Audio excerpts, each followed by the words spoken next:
Hello, good evening, and welcome to Ghana Connect.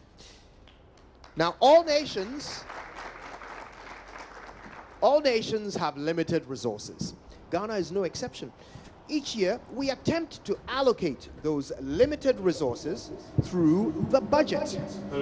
Now, with glaring evidence of the ever-widening gap between the rich and the poor, how do we make sure that the budget properly prioritizes the sectors, policies, and initiatives that will have the most impact in bridging the gap between the privileged and the neglected? With less than 2 months to go until the next budget reading, there now is a major opportunity for both government and citizens to dialogue on the issues that Ghana must prioritize to ensure that all people, no matter their location or circumstance, get their share of the national cake. Tonight, we connect live as we dialogue to leave no one behind in the 2019 budget.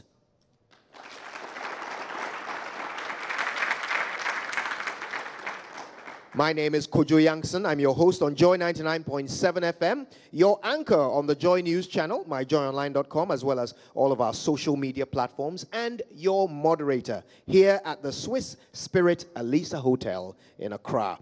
We're here for this special live edition of Ghana Connect, and it's brought to you in collaboration with UNICEF.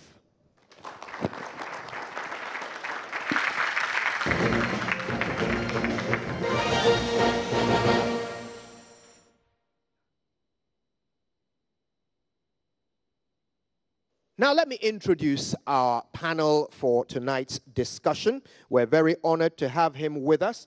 From the Ministry of Planning, let's put our hands together for Dr. Kojo Mensah Abrampa.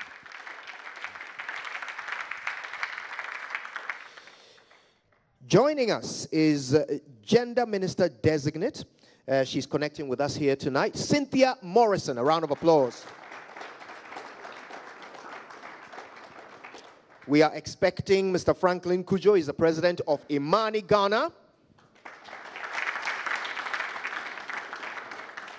And he's here already, Dr. Eric Osei Asibe. He's an economist and a lecturer at the University of Ghana. Now, we're quite excited because we heard just today that Dr. Eric Osei Asibe has been promoted. He's now Associate Professor Eric Osei Asibe. We also have some very significant individuals who I'll be acknowledging subsequently. But joining us from the Finance Committee of Parliament will be the MP for Bantama, Daniel Ochim Abuaji.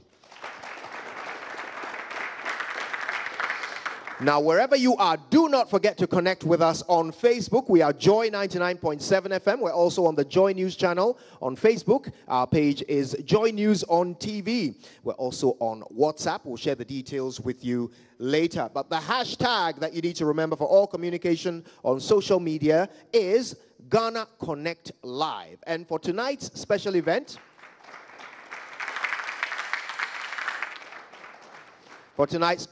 we have another hashtag, Leave No One Behind. Right, well, more to come in just a moment. Stay with us on Ghana Connect.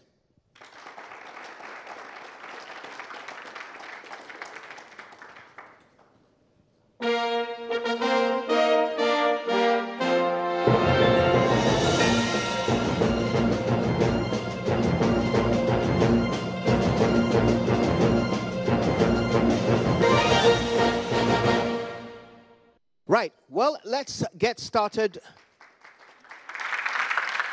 Our very enthusiastic audience is getting us started there, and we're going to keep that applause going because to give us a welcome address, we're going to put our hands together in a thunderous applause for the Chief Social Policy and Evidence Officer of UNICEF, Yoshimi Nishimo.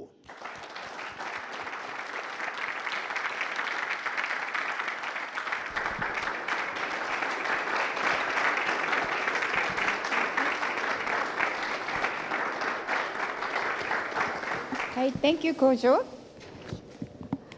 Government officials and panelists here present, friends, participants and members of the media, friends, participants, and ladies and gentlemen. It gives me great pleasure on behalf of UNICEF Ghana to show my support for the very important live TV event to discuss what the citizens of Ghana want to see in the 2019 national budget. UNICEF is very pleased to have organized this event with Multimedia Group because it is a way of contributing to the achievement of the government's objectives of active citizens' participation in the development process. It is a hope that we all leave this event with a deeper understanding of how to shape the budget, focusing on more equitable development for all, including women and men, vulnerable groups, and especially children who are almost half of the population in Ghana. Ladies and gentlemen, those of us gathered here this evening may have diverse expectations for what we want to see in the 2019 budget. But if we all agree that the budget is a tool of government to chart the course of Ghana's future, then I believe we also agree that it must invest in children and young people who are the future of Ghana. Thank you for your attention and wishing you fruitful discussion.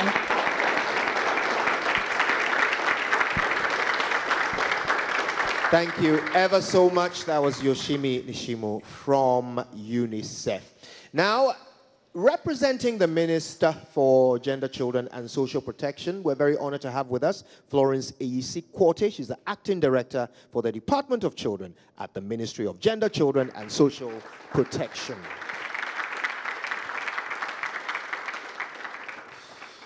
Right, let's get connected. Now, today our conversation will evolve around 5 pillars. Obviously, the budget is a massive document. We won't be able to touch on all of it in the 2 hours we have designated for this conversation. And so, we're going to limit ourselves to 5 key pillars around which we want to bridge the gap and leave no one behind. Those pillars are education, health, sanitation, social protection, and child protection. Without further ado, we will get started with education. Now, education is perhaps the sector that enjoys the highest budgetary allocation. In 2017, they increased that allocation from 7 billion Ghana cedis to 8.33 billion.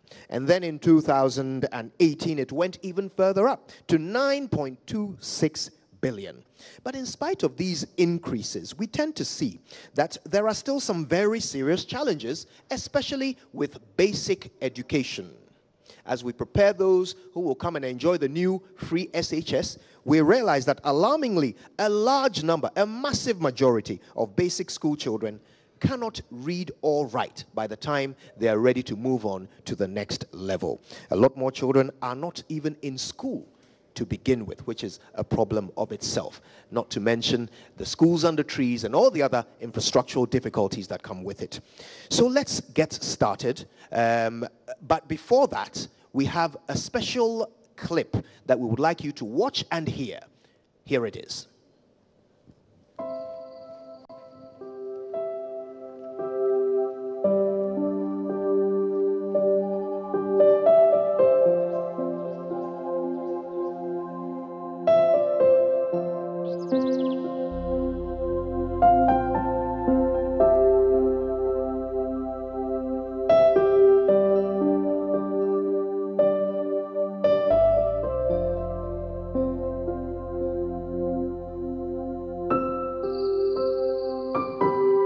Is Mrs. Gertrude Oforowa Fefwame. I work with Site Savers as the Global Advisor responsible for social inclusion, and I'm also Ghana's elect member of the Committee on the Experts of the United Nations Convention on the Rights of Persons with Disabilities, CRPD.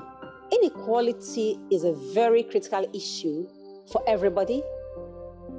Inequality is a situation in society where some people, in most cases very few people, have better access and opportunities to resources, power, and influence than some people. For those who do not have these kinds of access, they find life very, very difficult to live by. And actually, inequality explains the missing link within a situation where, whereas there is economic growth in a society, it's not everybody that benefit from this growth.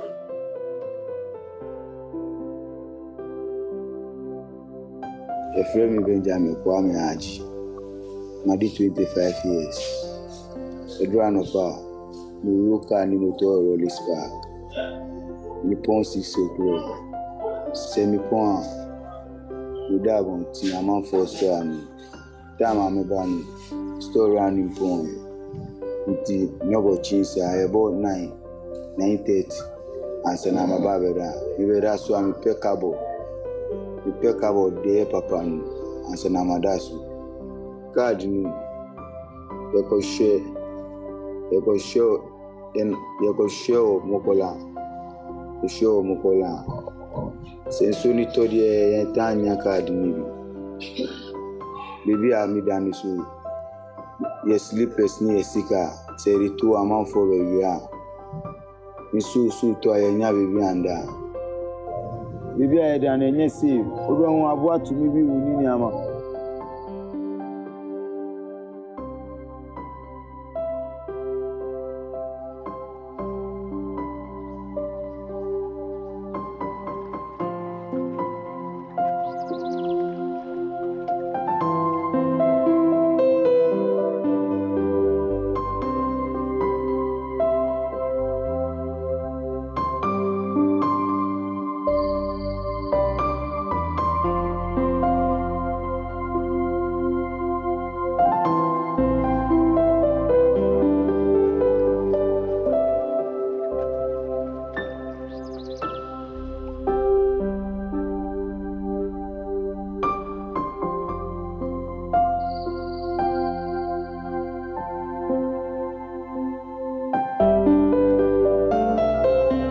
My name is Charles Dradosi, a social policy specialist with UNICEF Ghana.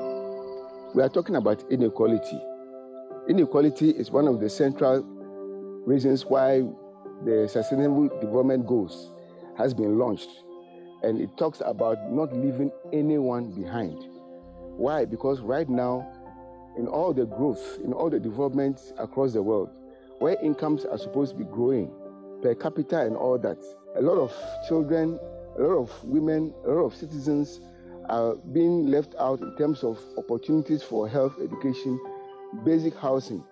If you go to some of our communities now, especially even in Accra, and see kids lying on the street with no accommodation, with no shelter, it's very worrying. And these are part of a Ghana which is middle income.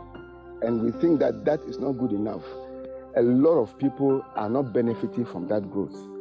And it is manifesting in both statistics and the reality of what you see on the ground. If you think about the inequality ratio right now, it has grown up to 3.3% between 1992 and then 2013. And that means that in spite of all the good things that are going on in Ghana, the growth that we are experiencing, a lot of people are being left behind. And that is not a good story to tell.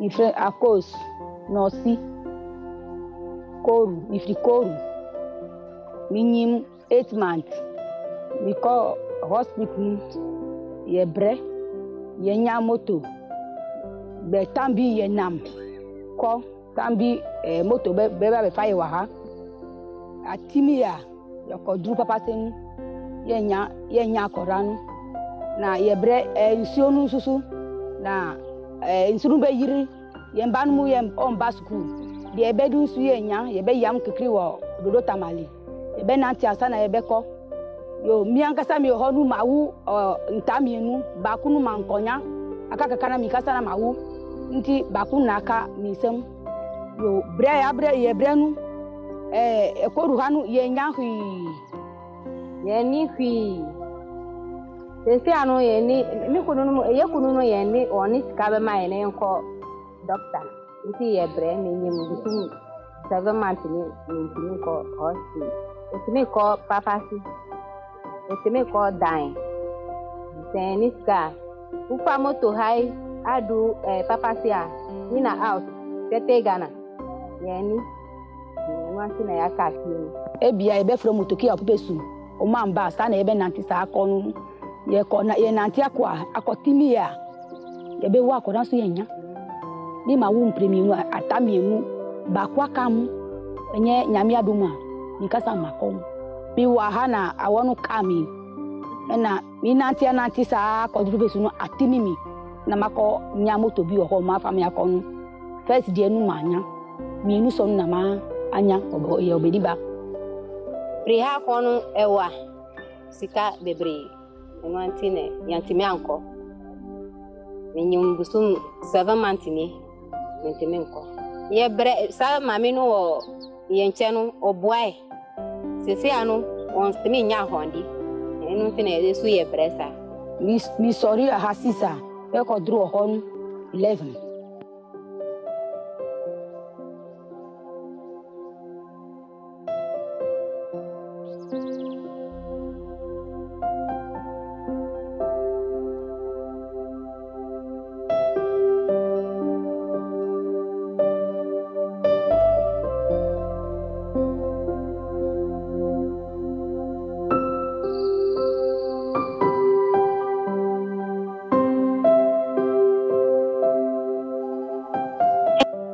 We realize that a section and a greater section of society has much less disposable income, and a few have much more that allows them to access basic necessities of life. So the same people who have a lot of disposable income are able to access health and better education services, much to the advantage of the majority of society who are unable to access such basic services. My friend, I feel my diner. Yeah, because to the door I'm food. The cost by a chance, you. Even Antisa, I could do school. Debbie, you know, it's a sunny area. Yentini koski, yebetina jesa through is one in Cancelo koski. Se koski so much a day and tiasia. Says I'm bad, ye feli, yentini ye. Then I entry sensoni yentini koski school, yet not yesano. It is so much that day young for me, young quiet to come. The chance in your final wire than I just answer will be soon. Ebe yem dum ye beda mamu tirade me sa ba tin krofo kosto omba be ye net ni me so me person ni net na me kosto. I'm Atukosi Kujiko, the headmaster of Dodo Bethel DA Primary in Dodo Amafo Circuit, KJB district in Water region. Some will come to school when we start by 8 to 9. They will come to school by 10 o'clock. Why? They don't have the means to come to school on time. All the time when going to school, you see them going with polythene bags. When they reach the river bank and there's nobody to cross them, they remove their uniforms, put them inside the rubber, the polythene bag, and they tie it at the back. And they cross. The girl can never do that. So that's what they do to go and they do to come.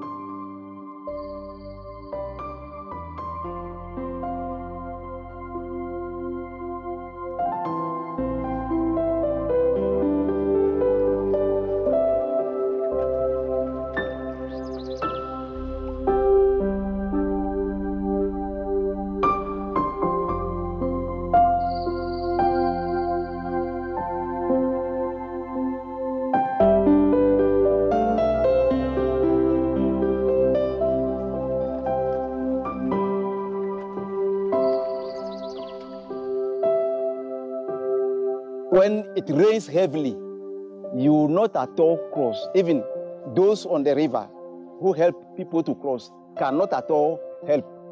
Before we vacated, they were going to school. All along the way, when you were coming, you could see a palm tree farm. There was a very big snake. The name is a python. The children have to run back to the community, inform the people, the community members. Really, when they went, it was a very big, the one who swallows human being. The community went also, really, they saw it, and the kid brought it. I've seen it well that if this road were to be constructed and the bridge is being put over there, those walking to Amanfrom for their junior high will be taking motors or taxis. It will help. And those over there can also take motor, that is Zemeja, to come to school. It will build up the community. The only problem we have here is what? The road and the bridge.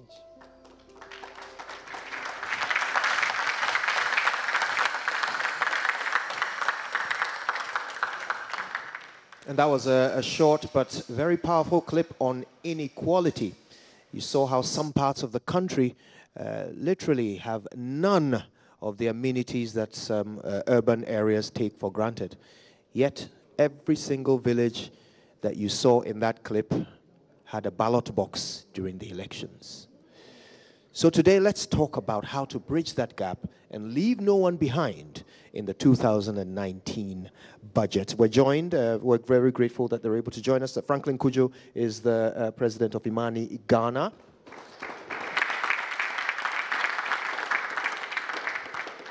And later we'll be hearing from the MP for Bantama, Daniel Ochim Abuaje.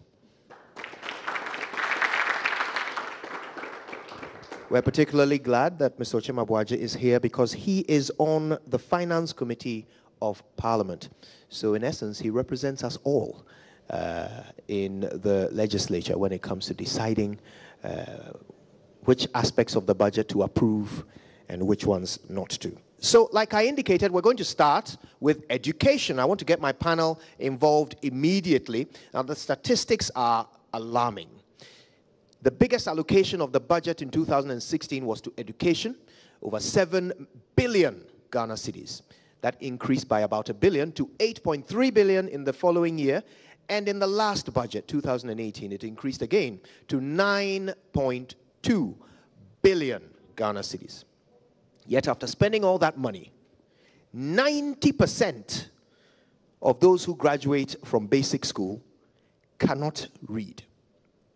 That's 90%. Let's try and understand why. I want to start with Imani, if possible. Franklin, this is shocking, but what's the reason? Well, good evening. Good evening, everyone. Thank you for this very interesting program, UNICEF and multimedia. These are very interesting times, and I think that the data you read out has been living with us for a while. It looks as if there's a huge disconnect between slogans during elections as against exactly what ought to be done. I mean, I do not have a problem with politicians trying not to leave anyone behind. If you think of the universal access to education and the whole mantra around free access. But it looks to me that we are taking the education out of the slogans. And this is one of the results that you are likely to find when the chips actually fall. Often you hear politicians say that, well, of course, we'll be looking at the issues of quality as well. But as we've said at Imani, education is not like giving vaccination. You have to prepare the grounds to ensure that the end product of whatever you are instilling or imparting to students actually has real productivity, real world productivity. And in any case, may actually also inure to the benefit of the economy. So my immediate comment would be that it looks to me that the politicians, as always, are quite disconnected from the reality. And as you noted, in fact, as the video showed us, there are questions about whether politicians actually ask voters what they actually need before they embark on their wet dreams.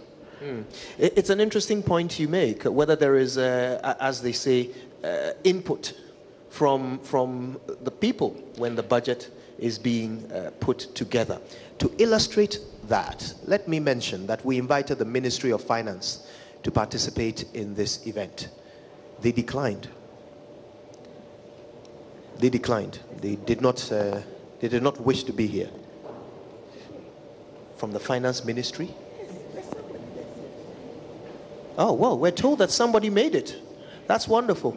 But we did know as at yesterday that they weren't going to make it. But let's give them a round of applause. They've turned up to hear from you. That's wonderful. That's encouraging. Thank you very much. Okay, so now we know we have the ears of government. So let's speak into those ears. Now, Professor Osei Sibe, the suggestion is that perhaps there isn't enough buy-in. You know, we don't get the thoughts of Ghanaians into the planning of the budget. But we've seen some astronomical figures thrown at education. Let's talk about the figures. Is it that we're still not giving enough to education, or are we mismanaging or misallocating the rather large sums that are given to the Education Ministry every year?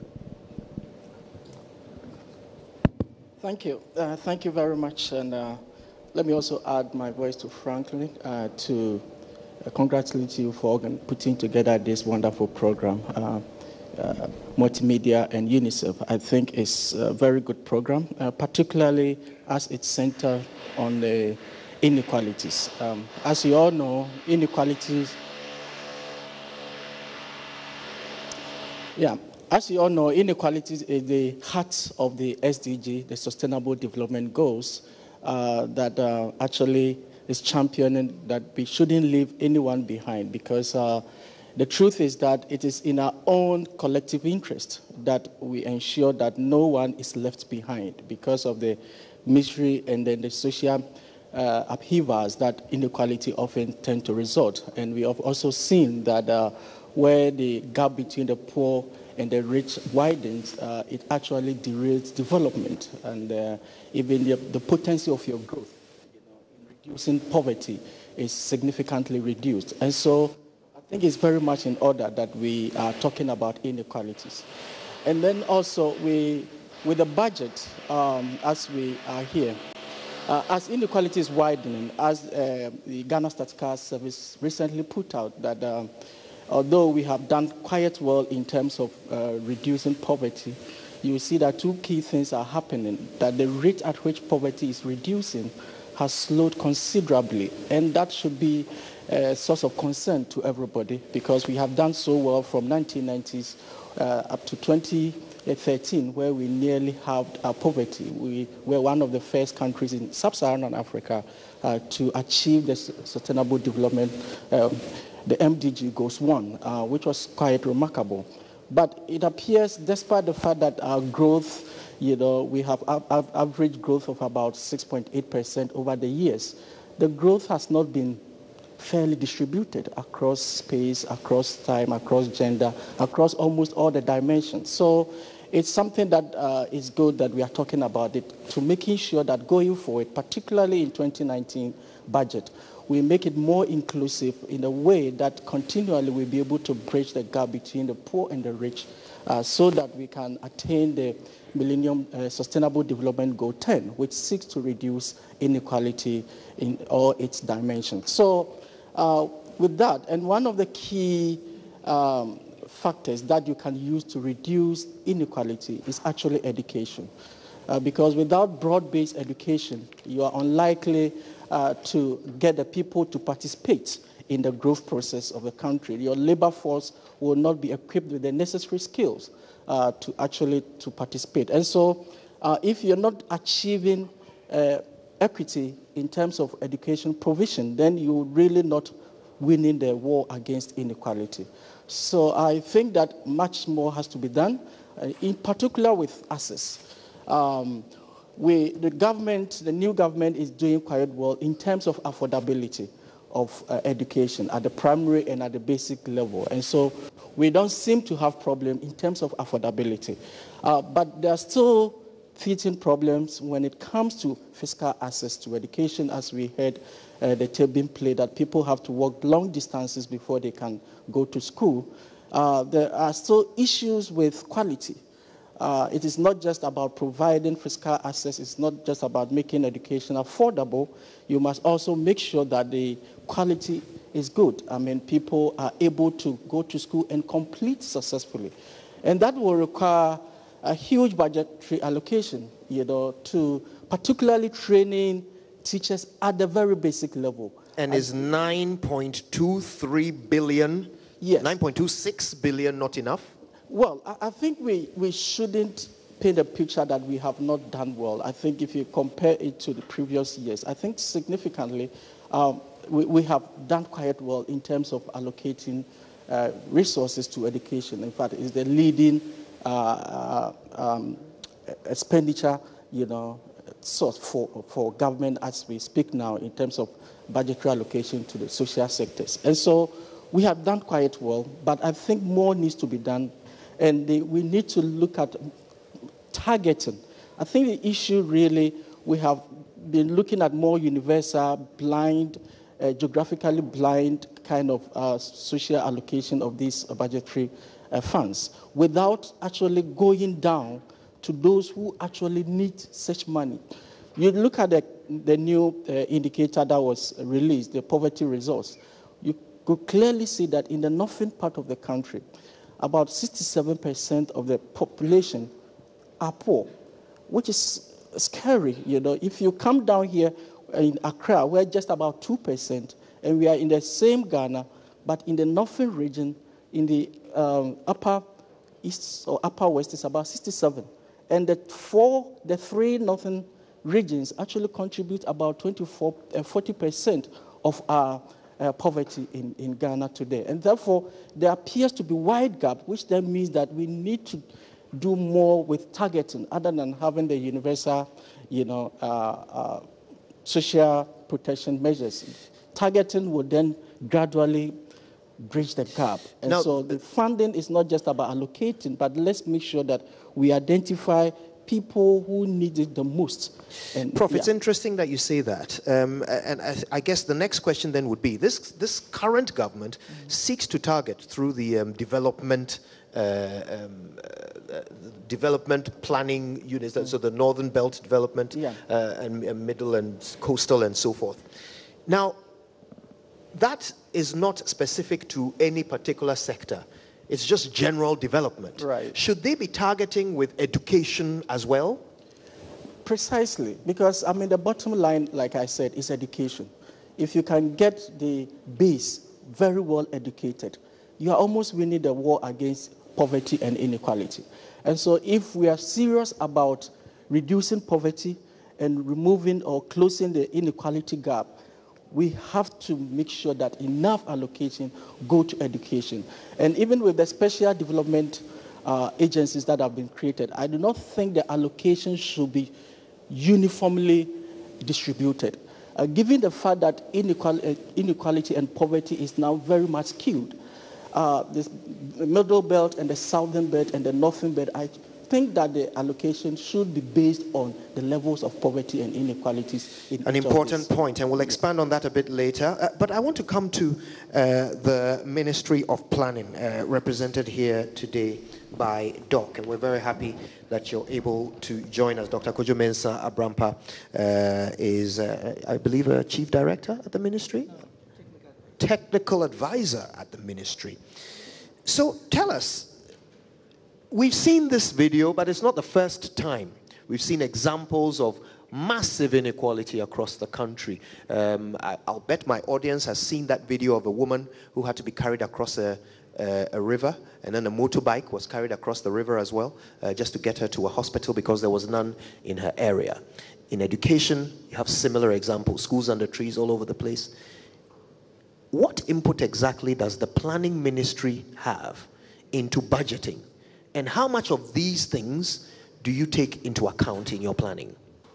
Yeah, thank you very much. Let me also congratulate you for giving us this opportunity.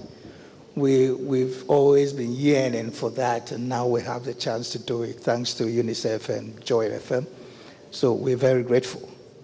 Let me say that when it comes to education, I am sure I've heard it several times that it's primary for our whole development. And Venerable Kofi Annan puts it very well, that the bridge between misery and hope is education. And therefore, if you're able to do that, then we have a very big chance. We look at the situation now, and we realize that the structure of our population is even telling us that we need to do something specifically about education, skill development, and training. And why? Because for the first time, you realize that in our population structure, those between 15 and 24, it's bulging. Instead of having a straight pyramid, the middle is bulging. It means we're having more people. And this is an opportunity for us. We can either develop it into a resource or have it as a liability for us. And developing it into a resource begins with education and skill development, which is crucial. And this was noted. If you look at the vision of the government, the president, and the people of Ghana for that matter, it begins the whole thing at looking at the issue of inequality. And the theme is agenda for jobs, creating prosperity and opportunity for all, underlining the all. So this is the vision of the president. And if you look at the document, one of the things that the president specified, that at the end of the day, all of us will have an opportunity and be part of this economic growth and enjoy that. But we cannot do that if we don't participate in it, and that is crucial. Our ability to participate also begins with our education. Let me say that the whole spectrum of planning began with this vision, and the government specified 5 major areas, taking into consideration this inequality. The first one is to revitalize the economy, which is broader. The second one looks specifically at agriculture and industrialization. If you look at our population, and if you look at the poverty results, which came in 2017, majority of the poor are engaged in agriculture. And therefore, if you really want to resolve and break this economic gap, then we have to look specifically at how we can respond to agriculture. And in responding to agriculture, look specifically at where the poor people are engaged. So in the targeting, we look first at the location. We look secondly at the economic factor. And then we look at the gap, the individuals and the gap between the average person in Ghana and where they are in terms of poverty. And this helps us to identify certain specific areas. If you look at the results which you have received from 2017 for the poverty gap, it comes clearly that those who are in the rural areas, in the savannah region, engage in agriculture, happens to be the poorest. So it indicates to us that if we're doing anything, this becomes one key target that we need to look at. Dr. Mensah Krampa, forgive me, but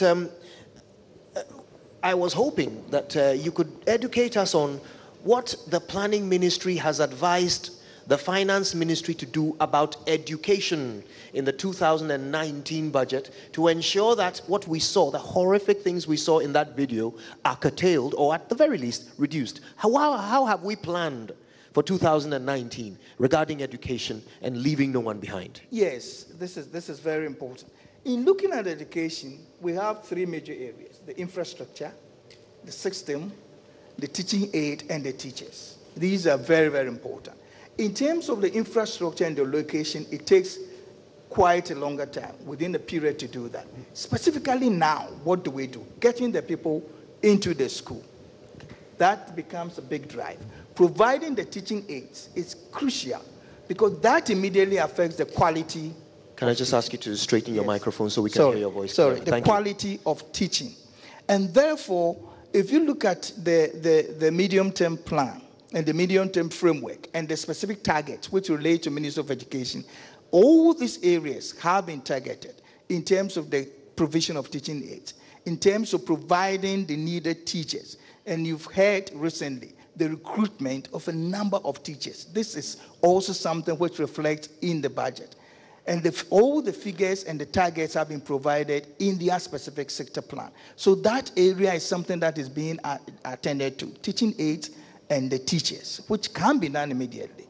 Then looking at it in the future, in the medium term, it implies that we need to put in infrastructure, but it must begin with a process. So in 2019, what's the infrastructure plan? So 2019, it begins with the process of providing infrastructure for the needed areas. You remember that, and those of you who happen to have listened, the provision of first for all the tiers, the nursery and the kindergarten, which is something that the government has added up, and the Deputy Minister for Education specified the number of infrastructure which was supposed to be provided in 2018. And it says already the target is 200, and some of them have already been provided. Then it moves to the basic schools, where infrastructure is also being provided. And then eventually at secondary school. This has been announced by the President that already funding has been secured by the GET Fund to respond to some of these areas which we're talking about, because this is a pressing need in terms of the sequence. And then eventually, all this infrastructure might be completed in the medium term. But for this year and the coming year, this is the emphasis. Providing teaching aids, providing the teachers, beginning with a massive infrastructure expansion throughout the three tiers of nursery, the primary, and also the secondary school education. Very well. We'll learn a bit more about that in a moment, but I'm quite happy that we have the Ministry of Gender, Children and Social Protection represented here by Madam Florence A.C.Quartey. Now, Madam A.C.Quartey, the Constitution says that in all things, everything we do, we must put the needs of the child first. This budget does allocate the largest amount to education. But still, so many are falling through the gap. For example, those with disabilities. In 2019, I know that your ministry's budget keeps getting slashed while others keeps getting increased. But in 2019, with the very little that you are likely to get, where have you focused, and which of the gaps are you hoping to bridge to ensure that fewer children are left behind? Thank you very much, and thank Joy FM and UNICEF for putting this program together and giving us the opportunity to share what we are doing as a ministry for children and also for people with disability, if I may say.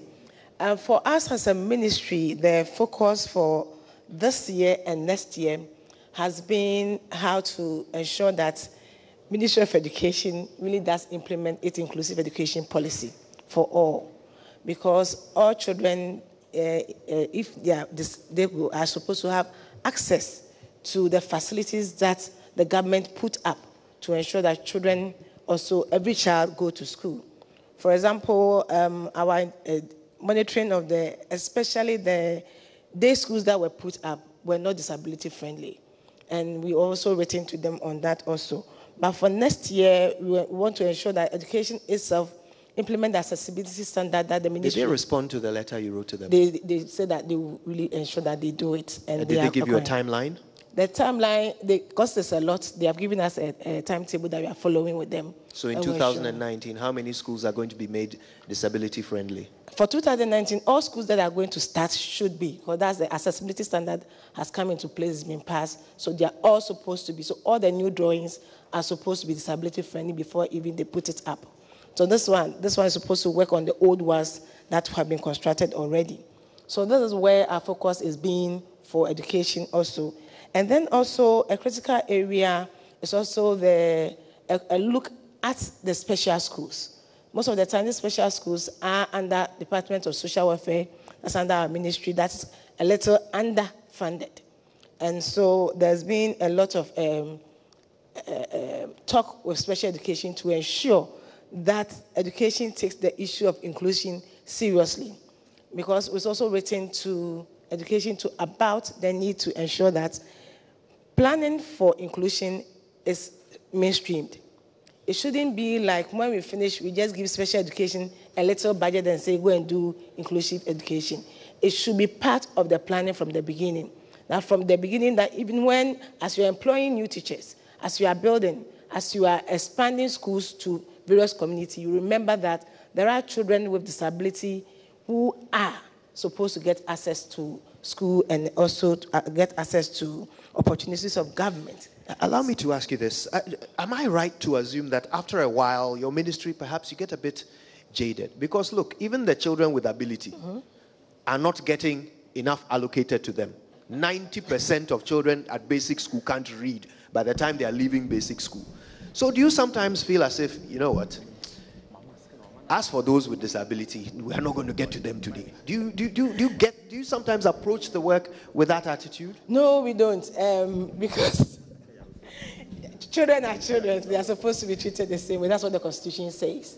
So every opportunity we get, we try to make everybody aware that children come in different categories. Of course, there are the children we are talking about who have access to so much, and there are children who don't have access to anything at all. So we always want to encourage for the inclusion of everybody. And also together with UNICEF, we are working on district assemblies also committing more funding for child protection issues in their budgets. Because over the years, there's been a lot of concentration on physical infrastructures for children, physical infrastructures for education and health for children. It's appreciated. But there are children who are being abused, children who have been left behind in one way or other because of disability and other special needs. And these children need to be taken care of and looked after. So there's the strong advocacy for district assemblies to show by action that they are protecting children within their jurisdiction per the Children's Act of 1998. So for this year, we are encouraging district assemblies to allocate funding, and also through UNICEF joint program, we are also matching the funding that the district are setting aside to ensure that there's some form of protection for children as they go throughout their life. So we are not giving up at all.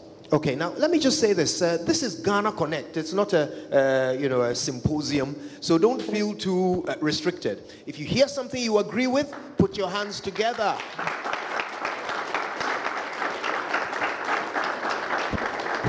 If you hear something you don't agree with, I can close my eyes to a little bit of heckling. Feel free.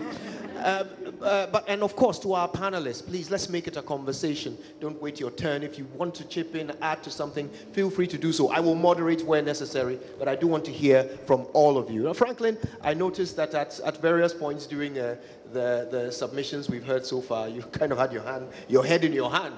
Were you despairing a little bit? Are there aspects of this that you think are going in the wrong direction? Not at all. I'm just tired, that's all. But I have a few reactions though. When Dr. Sibe talks about targeting, I think it's a very important matter we need to look at. Targeting in terms of finance and in terms of thinking.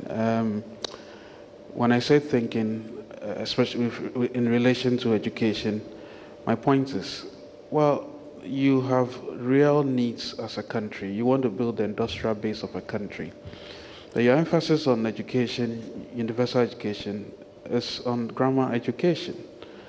I mean, there's nothing wrong having everybody go through a system, even if they can't read and write, but they can appreciate a much more difficult curriculum at the SHS, presumably. But it must be done logically. I would think that when the finance minister suggested a while ago that, look, there are people who can afford to pay. I mean, we are not reinventing the discussion on free SHS, but given the factors that we are all speaking to right now, the issues about others being left behind, and the issues of even disabled persons not being given the opportunity, it would be prudent to be doing a lot of targeting financially. I mean, the gender ministry, as we speak, has somehow helped to see the disability bill but there's no action from Parliament. But that's not to say there's no interest. Closely related to the point I was making about targeting and thinking has to do with the whole recent debt for creating coastal development belts. Presumably, if people are poor, you look for them, support them, rather than creating structures and authorities. I don't think if you want to dice up the country into pieces would be the prudent way to develop the country. Look, we are going to spend close to 1 billion cedis in a referendum we don't need, for regions we don't need. That's clear amount, 1 billion cedis staring you in the face, which you have to find in December. But you have challenges with students who have to, you have double track right now. I'm still trying to understand it. But you have it right now. And presumably you have all these challenges, but it looks to me we are in a rush. As I said earlier, the politician never and has never consulted the voter in making decisions. I mean, it's clear. If we go on into other areas of the discussions, I'll show you some data, not necessarily data, but some experiences we had pre-election when we conducted some surveys. So let me just leave it here for now. Sure, okay. And in fact, I think this is a good time. Oh, wow.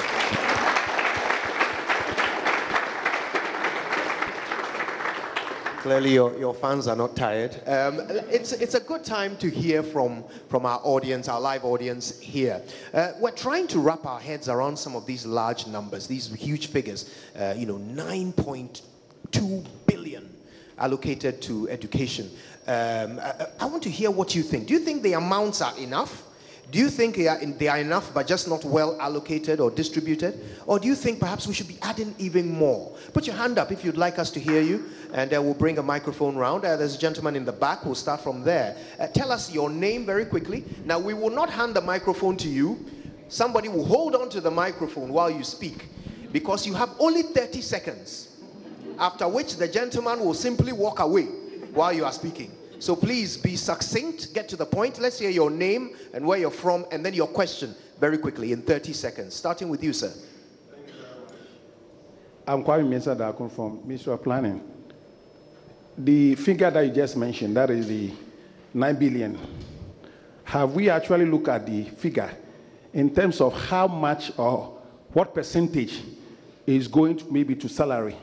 What percentage is going to the other areas? They will be able to tell whether the figure is enough or not. But if you said 9 billion, and you are not looking at it in terms of the percentage that are going to the other areas, then I don't believe you are doing justice to the figure. Thank you. Thank you. Just before we get the panelists to respond, shall we take one more contribution from our audience? There's a gentleman in the front. Let's come around here to this gentleman. Again, your name and then your contribution very quickly. Thank you. Yeah, sure. My name is Dache Hene Gerald from University of Ghana. Now, my question is, with the teaching aid that is being allocated in the budget, as was said by the technical advisor, I want to find out what amount is being located to ensure that these aids, in terms of materials provided, are disability friendly, because in the basic schools and in the high schools, the materials provided are in print. So for persons with disability, especially visually impaired persons, can't read these materials. And they would have to depend on these 90% colleagues who can't read to read for them to listen. So how do they expect them to pass? Thank you. A scary thought indeed. We'll get some reactions from our audience. First, a bit of extra information, because you've raised the issue of how that figure, 9.2 billion, is broken down. Well, I can tell you now that most of it went into payment of compensation. So that would be salaries and so forth, as compared to goods and services. So compensation alone is about 98.5%. All right? 98.5% going to teachers, Teachers who, at the end of basic education, will push out over 90% of kids who can't read or understand what they are reading. Across board, actually. And this is across board, not just basic education, you know, secondary, tertiary, all across education. 98.5% is going to salaries. Across almost all sectors. This is a scary thought. Right, Prof, what is the economic implication of this? We take the largest allocation from our budget, give it to education. Franklin is pointing out that this happens in all sectors, not just education. Largest allocation, 9-point-something billion, and then all of it goes to, well, virtually all of it goes to salaries. Perhaps we have to do some research on it to actually gauge the effect or the impact of this on the economy as a whole, and then the quality of education. Of course, I'm in a situation where you are using the chunk of your funds in paying salaries and wages. Then you should know that some or other important sectors will suffer in that process, and that will definitely be the quality of education delivery. Of course, our quality of education also requires a very well-remunerated teacher, a well-motivated teacher. So you cannot take that out of the equation. The fact that you need more teachers, well-trained teachers, well-motivated teachers to provide the needed quality of education. Beyond that, you need to have the facilities in place, good facilities, facilities that are able to respond quickly to the education that you want to provide, and then also teaching aid. All of that is very important. If you pay teachers very well, and teachers do not have the place or tables, or they teach under the trees and what have you, or they don't have chalks and the teaching aid, it will amount to nothing in effect. But saying that also means that it means that the amount of money that is available for education is not enough. That is a clear indication that how much we are actually allocating to education is not enough. And that will mean that perhaps we have to look at the redistribution of income. It is key because, I mean, you look at government budget, you look at how tight government budget is, that the fact that we are paying debt servicing in terms of salaries and then statutory allocation takes more than 100% of the total expenditures or resources that are available to government. And so often there's nothing left for goods and services, for public service expenditures and public investment. And so I think as we're talking about 2019, it is important that we look at what the 2019 budget will be anchored on. And I want to look at it from two key issues that are quite relevant. The fact that the 2019 budget will not have the IMF on our neck is very important. And secondly, the fact that the 2019 budget is also anchored on the Ghana Beyond Aid program. It would then mean that the 2019 budget would really have to focus on how it is going to raise enough revenue. Because however our wishes are, if we don't have the revenue, if the Ministry of Finance don't have the needed resources, it will definitely not be able to provide what we are all talking about, the quality of education that we are looking at. Wow. And so we really, the Ministry of Finance and all of us as a people would have to make sure that we contribute our bit. We know that there's inequality widening. We know that the government has not been able to do proper targeting in terms of providing free senior higher education. But what government can do is to making sure that the tax system, taxation, it is more progressive. Because if the tax system is more progressive, and for example, if government is paying my ward fees, then the tax system should be such that I am taxed more to be able to compensate for somebody who is poor and could not pay for such fees. So we really have to rethink about the tax system very well, particularly where the social expenditures keep increasing, the only way, because whatever social provisions that you are providing, somebody has to pay for it, That's either true. by government or by us or by external sources. Well, even when government pays, it's still us. Can I make a... Okay, now, just before we move on to the second pillar, which is child protection, I want us to round up by answering Dachehine's question.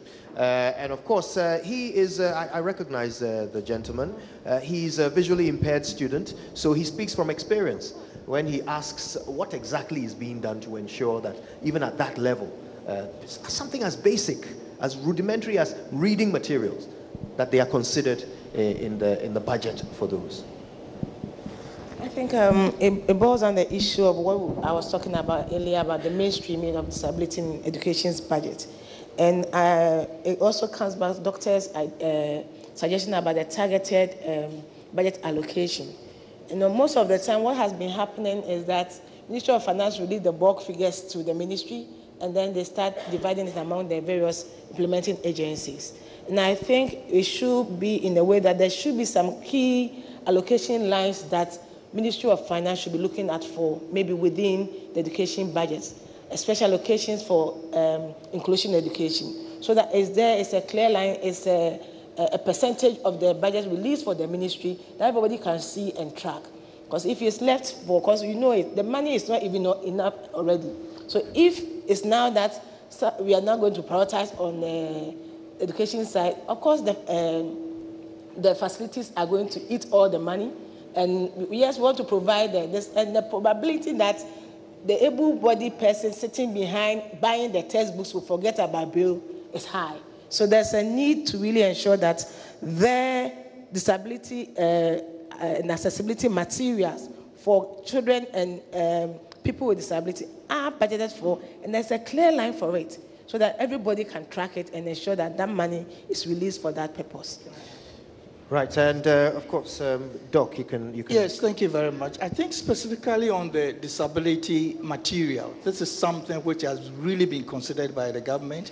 It is in its vision. And one of the things the government is emphasizing is efficiency. And therefore, you realize that a lot of these materials currently are imported. Could it be manufactured locally? And this is something that we are in dialogue, and the ministries are talking to the Disability Association, which has come up from them. So a lot of these materials would be produced locally, and processes are being undertaken to reach that. The other thing is that by doing that, it might also be creating jobs for this same group of people who have been targeted to be provided jobs for. Let me also add that in order to look at, to support and to make a case for the remuneration, specifically, government is also enhancing efficiency and delivery. This is very, very important. So that if this amount is being used to pay the salaries of civil servants or public servants, what output are we getting from that? And this is something which has been emphasized a lot. There's a public sector reform strategy which has been launched as part of the president's vision. And this is it started rolling this year. Preparations have been made. Next year, you will realize that for whichever resource that is provided in terms of remuneration, there will be a clear expected output which will be measured and used as a means to justify that. And this is a process which has also begun. And again, instead of just saying the public sector reform, which as we've heard several times, this time around, these things are being taken up, specific activities that are related to these reforms are being taken up within the budget and also as part of the responsibility of their respective ministries to make a difference from the past. Well, that's innovative.